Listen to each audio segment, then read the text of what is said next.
Download Dashlane for free if you never want to forget another password again at the link in the description.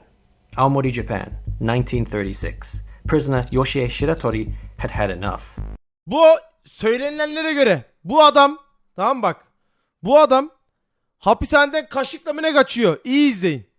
Buna full odaklanın. RR mavisi yaptım altyazı rengini. He was forced to confess to a murder he did not commit, falsely imprisoned in Aomori prison, beaten and tortured every night by prison guards, and, now worse, prosecutors were seeking the death penalty. In his mind, it was time to go, but Aomori prison wasn't the easiest to escape. Regardless, Yoshie Shiratori had nothing to lose, and so at 5:30 a.m. he made his move. He knew there would be a 15-minute gap in the patrol time, as he had studied the guard's routine for months. Şunun boyutunu arttırayım biraz ya.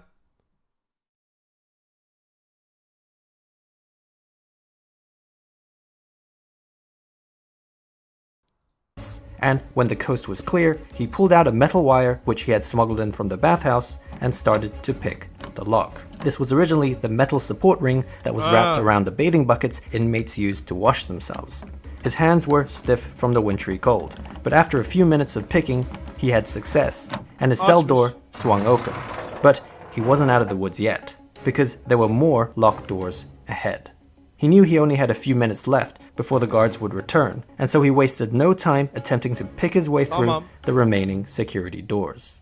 Now, fortunately for him, he was able to make it out of the facility, but the bad news was that he was only halfway to... Tabii şimdi buradan çıktıktan sonra bir de peşine düşecekler bu adamın, öyle düşünün.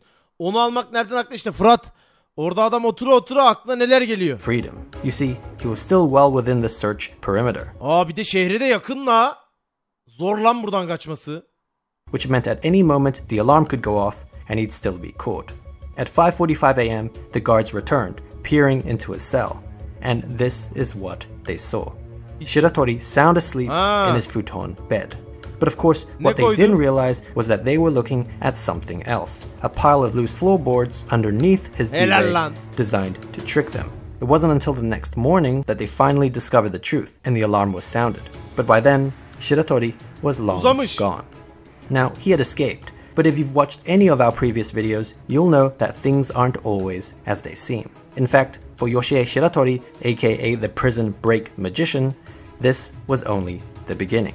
Bu ilk kaçışı mıymış? 3 days later, he was caught trying to steal supplies from a hospital, and just like that, he was back in the slammer.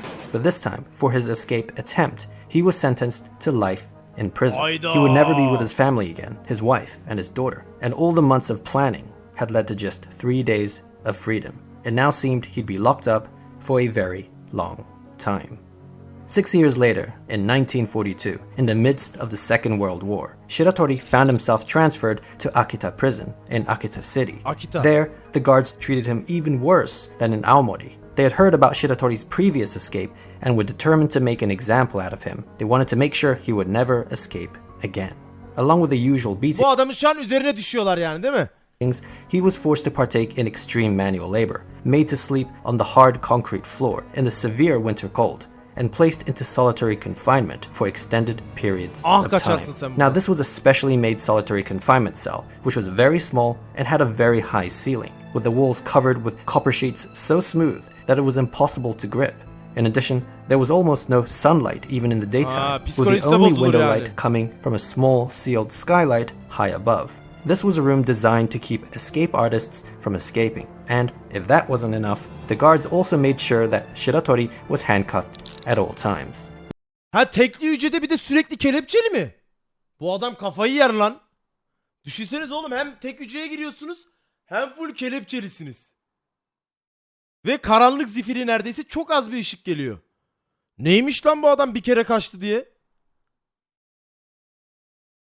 Now, despite the constant abuse, one of the guards, Kobayashi, in fact the head guard, took pity on him. Kobayashi never laid a finger and even seemed to check up on him from time to time, concerned for his well-being. Perhaps this made life a little more bearable for Shiratori, and it might have even been what kept his will alive all the way to the night of June 15th. Ne yapmış? It was a stormy night, and Shiratori was in the middle of one of his extended stays in solitary confinement. At around midnight, one of the guards peered into his cell and couldn't believe his eyes. Yok He mu? opened the cell door and looked around in astonishment. Acaba bizim küçükken yaptığımız şeyi mi yapmış lan? Dar mı o kadar? Kapının eşiklerine tırmanırdık ya. Ama kelepçeli. Kelepçeyi nasıl... He was actually a master of getting out of Bileğini falan handcuffs and kırmıştır in belki. fact had several methods to choose from. Here, he decided to go with the familiar lock-picking method, but he really could have gone with any of them. He had thoroughly scoured his surroundings to find anything that could be of use in an escape, and just like in Aomori prison, he was able to uncover a loose bit of wire. Perhaps it was from one of the items Kobayashi brought him, but this wasn't clear. After freeing himself from the cuffs, he placed his palms and soles of his feet on the smooth copper sheets and started climbing the unclimbable wall. It turned out Shiratori was also an expert climber, with an uncanny ability to scale like a lizard. Once he reached the skylight above, he noticed that, yes, the window was sealed, but the wooden framing around it was starting to rot. And so thereafter, night after night, when the guards weren't looking, he'd climb the copper walls and loosen the framing. Adam bunu sürekli yapa yapa orayı kırmış. Oha lan, yamyama bak. Ki bu muhtemelen ikinci kaçışı videoda daha devam ediyor. Bu adam kaç kere kaçacak? By bit. Afterwards, he'd climb back down and place the handcuffs back on, as to not rouse suspicion. After a couple months, the window finally came loose, and Birkaç aylık serüven bu. from there, it was just about choosing the right day. He waited until a particular stormy night, so the guards wouldn't hear the footsteps on the roof. And that was it. He had escaped from prison again. Now this time, he wouldn't be caught. Or, at least, not in the way you'd expect. 3 months later, on September 18th, the head guard, Kobayashi, was at home when he heard a knock on the door. Adama teşekkür etmeye gelmiş, oradan mı yakalanmış? To his surprise, it was the fugitive Yoshie Shiratori, unkempt and disheveled, and he needed a favor. A stunned Kobayashi took him in and fed him, all the while listening to what he had to say. Shiratori explained that he didn't actually mind being in prison, and that the only reason he escaped twice now was due to the tremendous abuse he suffered at the hands of the sadistic guards. Kobayashi, however, was the only one who treated him with any amount of respect, and so he felt he owed it to him to let him in on his grand plan. Now, this plan involved Shiratori willingly, yes, handing himself over to the Justice Department, where he could then personally make a case for how corrupt and barbaric the Japanese prison system was, and there needed to be reform. He wanted to campaign for change, and in the process, gain his legal freedom through a civil lawsuit. He felt this was the only way he could realistically end up with his family. This, of course, was a super ambitious plan, and as a fugitive on the run, he was well aware of that, which is why he needed Kobayashi, the well-respected head guard of Akita prison, to vouch for him. Yani bu adamı öncü yapıp oradan ilerlemek istiyor yani. Chat videoya odaklandığı için şu an kimse yazmıyor. Herkes burada yoksa. Şu an herkes full videoya fokus. Ama olayı dinlerken de yorum yaparsanız olaya dair daha güzel olabilir arkadaşlar. Bu chat durmasın yani. Ben bunu istemiyorum. Haklı arkadaşımız. Tamam, ben de odam. Ara ara yorum yapalım. Dostlar, yoksa açarım ben chat'i. Vallahi diyorum, ben böyle yayın yapmaya dayanamam. Kalbim kaldırmaz. Dalmışım abi.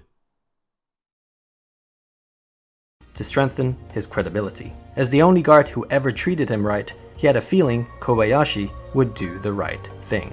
Minutes later, while Shiratori was in the toilet, Kobayashi called the police. Maybe not a great plan. Just like that, Shiratori was back in prison, and this time, he vowed never to trust an officer of the law again. Bu adam bayağı bildiğin bunu kandırıp hapse mi soktu? Çakal amına koyayım. Bayağı tuvaletteyken götüne tekmeyi koydu ha. Ayıp lan. Adam halbuki güvenip ne güzel bir plan söylemişti yani adama. Gel beraber bu sistemi değiştirelim, bir şeyler yapalım diye. For the second escape, the courthouse added 3 more years to his life sentence. Now, 3 tane daha müebbet cezası yedi.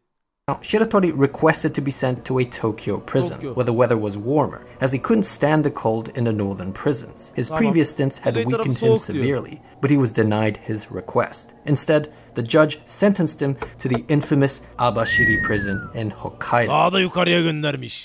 the northernmost prison in Japan. No man had ever escaped from this wintry hellhole of a prison.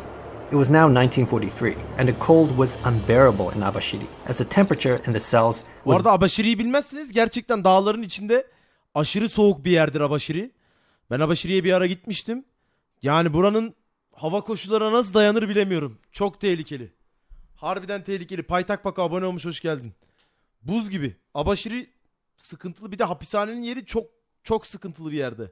Below freezing point. Whenever inmates received their prison food, the miso soup and soy sauce would often freeze up. In this temperature, a handcuffed Shiratori was thrown into an open cell in summer clothing, and he immediately felt the paralyzing sting of cold air. Adam bildiğin ölüme koymuşlar lan. Perhaps in a fit of desperation, he tried to force himself past the guards, but they were able to push him back and beat him down. An enraged and defiant Shiratori stood back up and vowed that he would escape from Abashiri prison. Bağırmış, kaçacağım lan buradan. 1000 kere de sıksanız, 100 kere de sıksanız kaçacağım lan demiş. Burada çığlığını görüyoruz. Always done, and that there was nothing they could do about it. In fact, he claimed there was little point even putting handcuffs on him, as he'd always find a way to break free. If not by lockpicking, then, well, this. He then proceeded to rip apart the chain of his handcuffs, to the horror of the guards. It turned out Shiratori had another special ability. Aside from his outstanding climbing abilities, he also possessed incredible strength, almost superhuman strength. Kaslı da bir adam o zaman bu. Kelepçeyi bile kırıyor. Gerçi o soğuktan dolayı kırılıyor olabilir değil mi? Back in Akita prison, he could have broken free of the cuffs the physical way if he didn't have to put them back on. Now, this was impressive, but it wasn't so smart to lay his cards on the table like that, as the guards were starting to build an escape profile on him. They knew he had lockpicking abilities, lizard-like climbing abilities, and now almost superhuman strength. And so they set out to devise the ultimate escape-proof cell. One that was sure to be Shiratori-proof. And they came up with this. The new cell had steel fixtures with a low chance of rot. Any openings, even the bars removed, were made smaller than his body, meaning there was no way he could physically fit through. He had specially made solid iron handcuffs that tied his hands behind his back, and leg cuffs that made him barely able to stand. These cuffs weighed 20 kgs each and had no keyhole, which meant they could not be lockpicked. And the only way they could be removed was by 2 metalwork specialists who would come once every few weeks to remove them in an arduous 2-hour process. It was at this point and only this point. Adamı bildiğin şey yapmışlar. Elini kolunu kullanmasını engellemişler. Kelepçe de bir daha çıkmıyor yani. Anca kırılması lazım veya sökülmesi. Oha. Ve sürekli ters kelepçe duruyor adam. That he could even take a bath, and he certainly needed one, as weeks of being shackled up with no movement meant his cuff wounds were infested with maggots. On top of that, and as cold as it had already been, it wasn't even peak winter yet. Any strength he would have left would surely be nullified by the upcoming freeze. Though just in case, they still made sure to cut his already meager food portions in half. And so that was it. Even for Shiratori, this was too much. As winter came, he succumbed to his fate. Every day, the guards would slide his meal through the opening, and he'd be forced to grovel like a dog. His hand and leg cuffs made every action awkward and uncomfortable, with even sleeping being a pain. There was no doubt life in Abashiri prison was absolute torture. Now fast forward, Shiratori was somehow able to survive through the winter, and spring was coming. This meant he was starting to get his strength back. But still, what could he really do? He was literally in a bind. Months passed and, well, nothing seemed to happen. Then one night, in August, a guard in his office was doing some paperwork when he heard some shuffling on the roof. He wasn't sure what it was, but he decided to check on the prisoners. As he looked inside Shiratori's inescapable cell, he was stunned. The futon bed and prison garments were neatly folded up. The specially made 20 kg handcuffs and leg cuffs that would have required 2 specialists 2 hours to remove was placed on the side, and Shiratori was nowhere to be seen. He had finally fulfilled his promise to the guards. The alarm immediately sounded, but despite the work of the search party, it seemed he had truly disappeared. Allah! But how on earth did this happen? How did he escape from the fortress that was Abashiri prison? Well, preparation had started 6 months earlier. At the time, he didn't have the strength or stamina to mount any sort of escape, not to mention the restraints he was in. But one thing he did have was time and patience. Every day, the guards would slide his meal through, and while he struggled to eat his food off the floor, he always made sure to save a little bit of the miso soup in the corner. You see, every night he would hobble awkwardly to the inspection window and splash a little of it on the steel frame. He would also dab some on his handcuffs and leg cuffs. Now, his intention was for the salt content of the miso soup to oxidize the screws and bolts, eventually corroding and loosening it. After a month, this technique of rusting through the iron actually worked, and the first screw came out. Oha, adama bak. The next few months saw screws and bolts coming loose, assisted by the use of the first screw as a sort of screwdriver. By the end of spring, he was able to fully remove his handcuffs and leg cuffs, as well as the steel frame of the inspection window. But there was a problem. The size of the opening was smaller than his body, which meant he couldn't fit through, a contingency thought out by the guards. What they didn't account for, though, was Shiratori's fourth ability, which involved being able to dislocate his joints at will. With this, he was now able to slide through the Ha bunun bir de eklemlerini falan da böyle şey yapabiliyor. Bu nasıl bir adammış lan? opening like a caterpillar. This repertoire of skills, thus surely making him an honorary member of the X-Men. With that, he climbed through a broken window in the roof and vanished. Impressively, Shiratori had now escaped from 3 prisons, as Bir de dördüncü mü var? Yok amına koyayım. well as being the only man to ever escape Abashiri prison. Now, good on him for escaping, but this was northern Hokkaido, and the only direction he could have gone to was the cold, snowy mountains. Actually, the prison guards felt that they had the last laugh, because if the cold didn't get him, the mountain bears certainly Her would. türlü boku yer yani. Despite this likelihood, there was one person who stayed hopeful, and that was Shiratori's wife. But she was still worried, because even if he was alive, she knew he wouldn't be able to make it back to his family, as the authorities would be constantly on his tail. Which is why she was desperately and secretly hoping that Japan would lose the war, as that would enable the US to take over the country, meaning everyone would likely forget about her husband. Of course, she kept this to herself, but then a year later, in August 1945, she got her wish.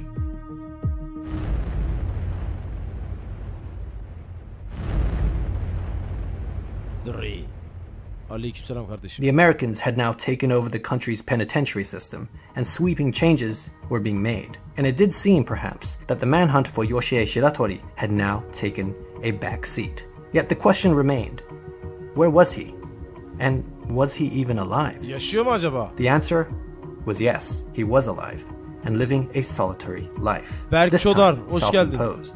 It turned out he had discovered an abandoned mine on a mountainside in the Hokkaido wilderness, and was able to make a home for himself. For food, he lived off nuts and berries. Bu adam harbiden baba hak etmiş kaçmayı ya.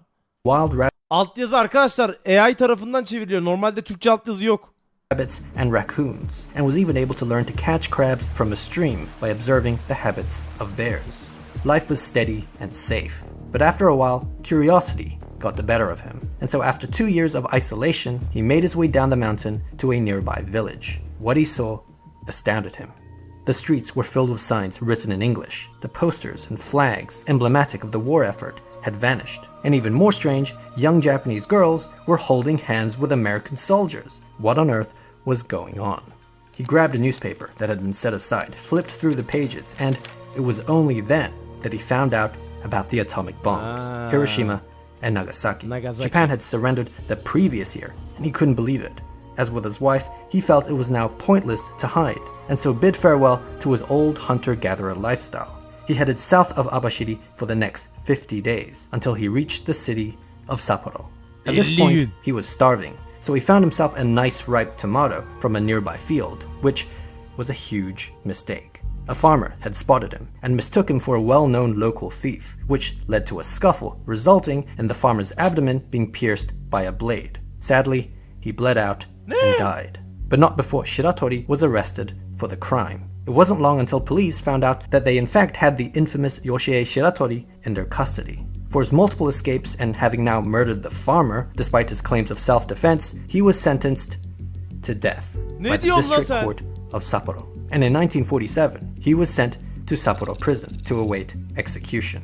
Now, to ensure he wouldn't escape this time while on death row, he was placed under 24-hour surveillance, with 6 armed guards personally assigned to his watch.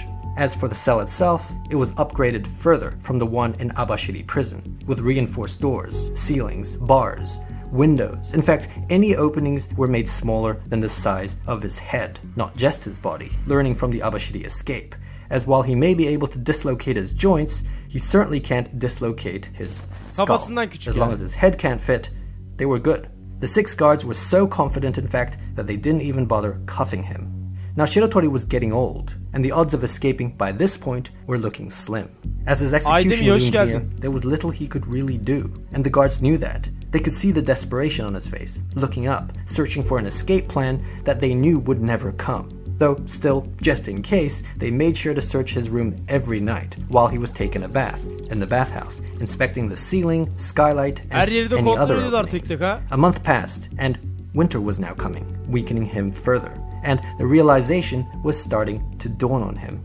He grew increasingly despondent, staying in bed, refusing to wake up, despite the orders of the guards. This went on for a while until one morning, the guards had enough and entered the cell to discipline him. They flipped over the duvet, and he was gone. This was not possible. How did he do it this time? Going back. Ne yaptı yine ya bu adam amına koyayım? Ha? Bu nasıl bir adam oğlum?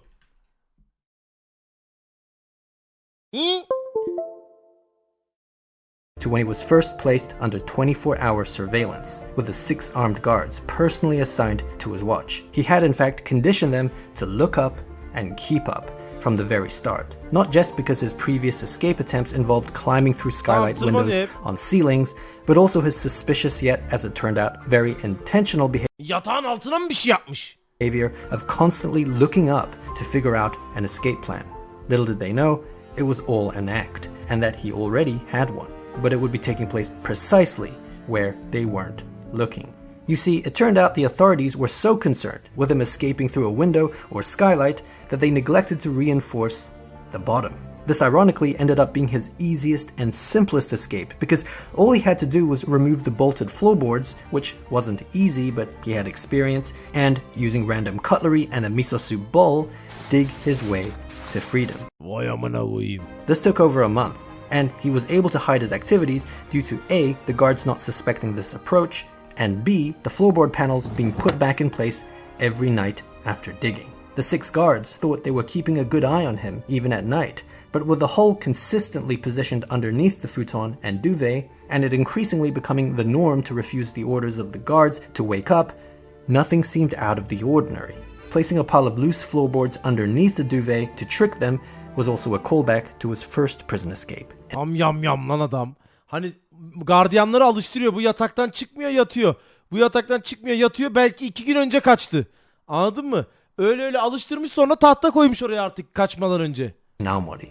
So he had now escaped from prison 4 times, and by this point, the story is starting to get ridiculous. But this perpetual cycle of capture and escape was about to end. Because a year later, in 1948, Shiratori was exhausted. He was in his 40s now, and this was a young man's game. One day, in the Kotoni neighborhood, still in Sapporo, as he stopped to rest, a policeman just happened to sit by his side for a smoke. He didn't know who Shiratori was, but he struck up a conversation with him. Shiratori, of course, was wary of his presence and tried to play it cool, all the while attempting to figure out a way to remove himself from the situation without being suspicious. Suddenly, the policeman did something unexpected, at least to him. He pulled out another cigarette and offered it to him. Shiratori was stunned. You see, cigarettes were expensive luxury items in Japan at the time, and the fact that someone offered it to him just out of the kindness of his heart brought tears to his eyes. Not to mention all his life he had been abused and mistreated by officers of the law, with even the head guard Kobayashi turning his back on him. And here was an instance of an officer treating him kindly, with respect, and with no prejudgment. As he smoked the cigarette, Shiratori couldn't help but tell the officer his full name, Yoshie Shiratori, and that he had escaped from Sapporo prison last year. In fact, he had escaped from prison 4 times in his life. It was strangely a relief to get it all off his chest, and he was even ready for the consequences. After the Kobayashi incident, he had vowed never to trust another officer of the law again. But the simple act of receiving a cigarette from a stranger broke him. Of course, he was arrested again. But this time, things were different. Maybe it was the fact that he willingly gave himself up, or that Japan's justice system was going through a change. But the High Court of Sapporo became sympathetic to Shiratori's plight, and some of his past claims were recognized, such as acknowledging the farmer's death as a legitimate case of self-defense. They also made note that throughout all 4 of his prison escapes, he didn't kill or injure a single guard, despite the abuse he may have suffered at their hands. At the end of the deliberation, the High Court dismissed the murder charge, revoking his death sentence, and instead sentenced him to just 20 years in prison. Further, they approved his request to be transferred to a Tokyo prison, where the weather was warmer. He was getting what he wanted. In Tokyo, he was sent to Fuchu prison, where, for the first time, the guards actually treated him well. It was a weird feeling. There were all these precautions and security measures in place to ensure that the infamous prison break magician wouldn't escape. But the truth was, Shiratori didn't really care anymore. Bence kaçar yine ya, kas hafızası. The mistreatment from guards, the death penalty, even the northern climate, was no longer of concern. And he was at peace. There was no need to escape anymore. He finally accepted his punishment, and for the remainder of his sentence, acted as a model prisoner. Just 14 years later, in 1961, he was released on parole. And for the first time in a long time, he was truly a free man. He decided to head back to Aomori, where it all began, and meet up with his daughter, who, by this point, unfortunately, was the only family member he had left. For his incredible escapes, Yoshie Shiratori became a legend, an anti-hero in Japan. But it was very much the opposite for the country's penitentiary system, which had somehow allowed him to escape time and time again. This was a national embarrassment for Japan. But just as preventing criminals from breaking out of the system is vital for the safety of society, so is preventing them from breaking into the system. Your system, that is. And for that, I'd personally recommend Dashlane. Because Dashlane makes keeping track of all your passwords super duper easy. It stores all your passwords and personal information in one stolen internet. Not even would have to decode for choosing. For each out of a million different trying to break out of a million different prisons simultaneously, a feat not even the great Yoshie Shiratori could pull off. By going to dashlane.com/kentobento off, as well as all our patrons on Patreon. Nasıl bir adammış bu ya?